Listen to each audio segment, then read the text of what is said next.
habaye ikintu giki cyatumye usohoka ikagereza cyatumye sohoka mwese mwabibonye umuganga usanzwe ufite ibibazo aho habaye ingorane aho umukuru w'umugambi yafashe umugambi wiwe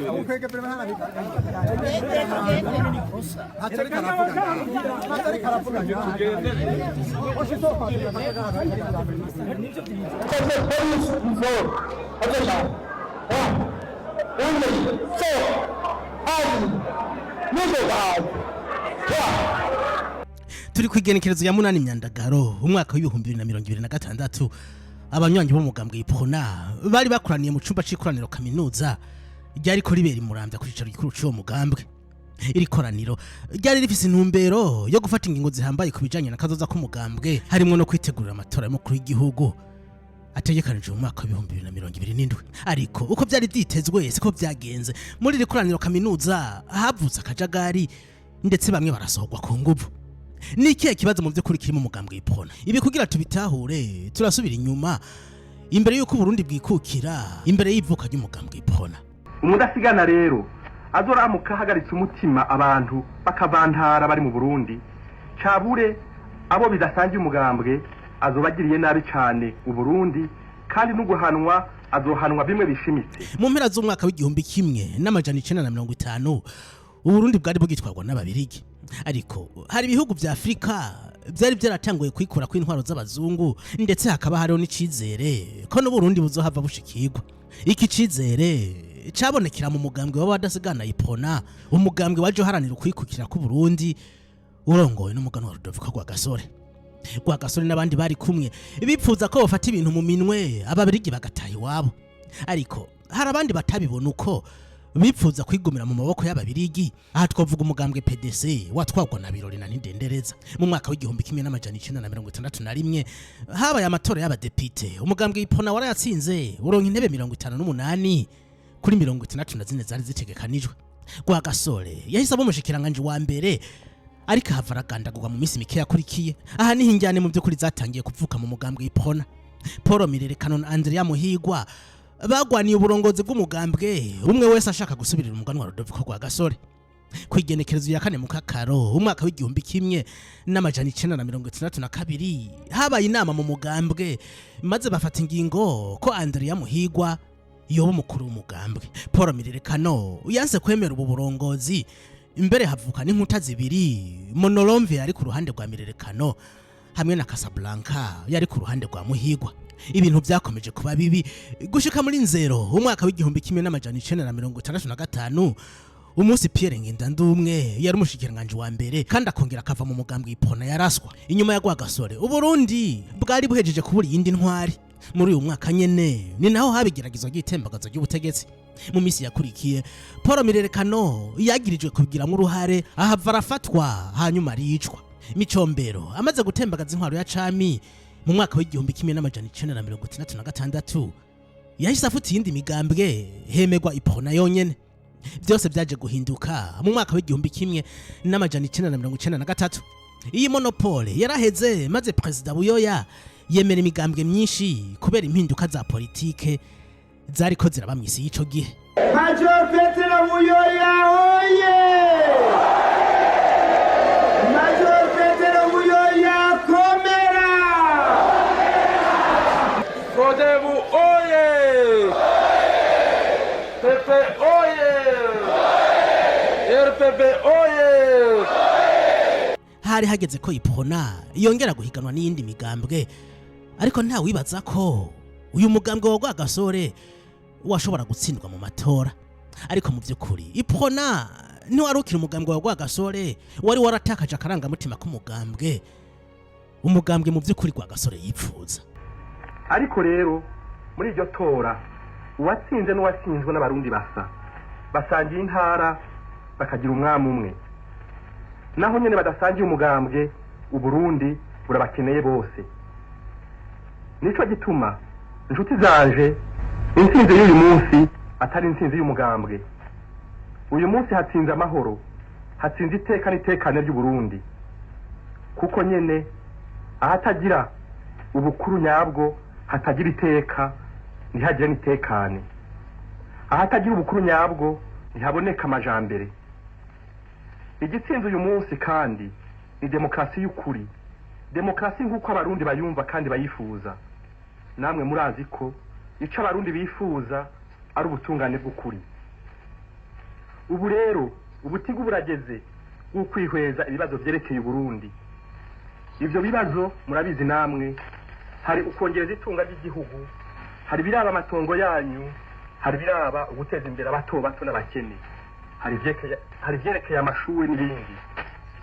Tuzogerageza kwitaba ivyo bibazo byose nk'uko bibereye. Ico nifuza cyane cyane nuko umuntu wese aba muri ubu Burundi yogira ati ashi, maze umutima ugasubira mu nda. Nshaka ko atanumwe yogirwa nabi, nshaka ko leta yoba umuvyeyi ahumuriza bose akabakingira. Nico gituma leta tugiye gushinga itazokwigera igirira imbabazi umuntu azorondera gutera umugumuko mu ntara. Ndasagasagiye cyane inshuti n'abagenzi bayiprona ngo berekane ko twatsinze tubibereye. Namwe badasigana mwese mwakoreye umugambwe, nimugwirize inshuti umugambwe wacu, nimugwane mu nda nabo mwahora muhiganwa, ntimwishime ntimushire isoni. Abategeka umugambwe w'abadasigana bazokwereka abari muri wo kuye mugambwe urondera ubufasoni n'umubano mwiza. Nta na rimwe bazokwemera ko haboneka ishirasoni zityoza iteka ry'u Burundi mu bikorwa no mu majambo. Ibyo kurwanira gutsinda mu itora vyarangiye, hasigaye neza ya bose. Nidushishikare rero tuyirondere. Umudasigana rero azoramuka hagaritse umutima abantu bakavantara bari mu Burundi, cabure abo bidasangiye umugambwe azobagiriye nabi cyane u Burundi, kandi n'uguhanwa azohanwa bimwe bishimitse. Nayo imihimbiri, ibisuma n'abambuzi nibamenye ko nibafatwa bazohanwa nyaguhanwa. Kuva iproni sinzwe na Frodebu mu mwaka w'1993 nivyongeye kuyorohera. Nubwo Burundi bwavuye bwisanga mu ntambara, intambwe ya demokrasi yari yaratewe isubira inyuma, no mu yandi matora yakurikiye iprona ntivyigeze biyorohera. Mu mwaka w'2007 mu mugambwe CNDD-FDD havutse kutumvikana, ndetse wararongoye uwo mugambwe Hussein Rajabu yarahagaritswe asubirizwa na Jeremy Ngendakumana. Gusa hari abashinga amateka bagira ku 22 bari ku ruhande rwa Hussein Rajabu. Inama nshinga amateka irafise abashinga amateka bayisasamwo, irafise aba personnel technique ikora hariya ikagira na bureau. Ma disparition ne peut résoudre le problème en rien. La machine est en marche, les membres sont là, nous ne manipulons personne et tout le monde sait les...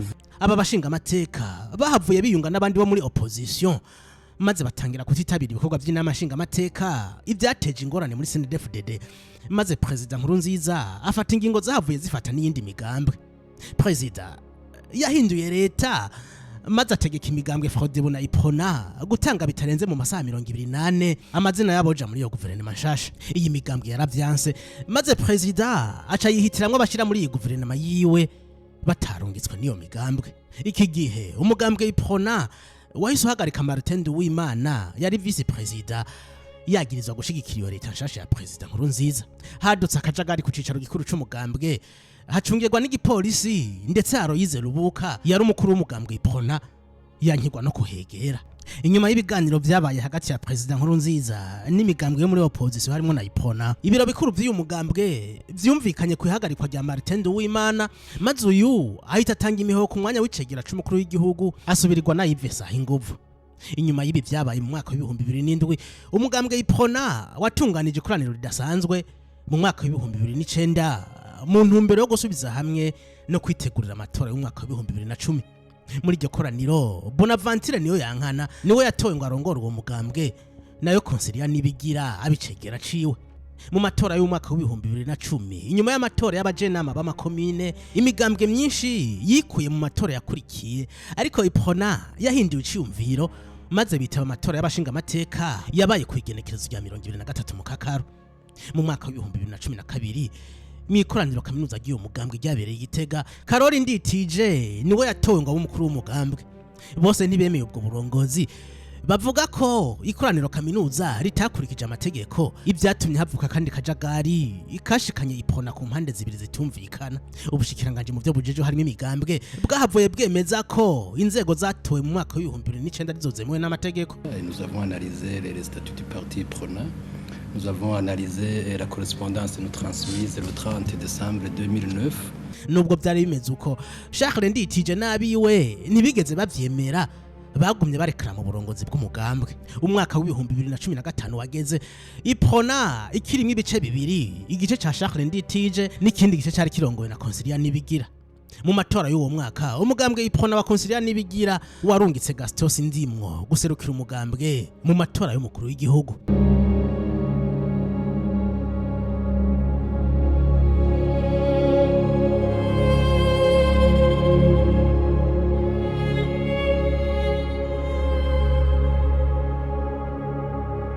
Mu ntumbero yo kwitegurira amatora y'umwaka wa 2027 uyu mugambwe waraye wongeye gukora irindi koraniro kaminuza, ikoraniro ryashize imbere ya Bere Gashatsi kuzoserukira uyu mugambwe mu matora y'umukuru w'igihugu wategekanije muri uyu mwaka wa 2027. Muri iri koraniro niho hongeye kwibonekeza kutumvikana muri uyu mugambwe, inyuma yaho bamwe basohorewe harimo na Stani Iranyibutse yari cegera c'umukuru w'umugambwe mu ntara ya Bujumbura. Ibi rero bituma benshi bibaza bati ese ipona y'umuganwa Rudoviko Rwagasore yagiye he mu by'ukuri? Aho umukuru w'umugambwe yafashe umugambwe wiwe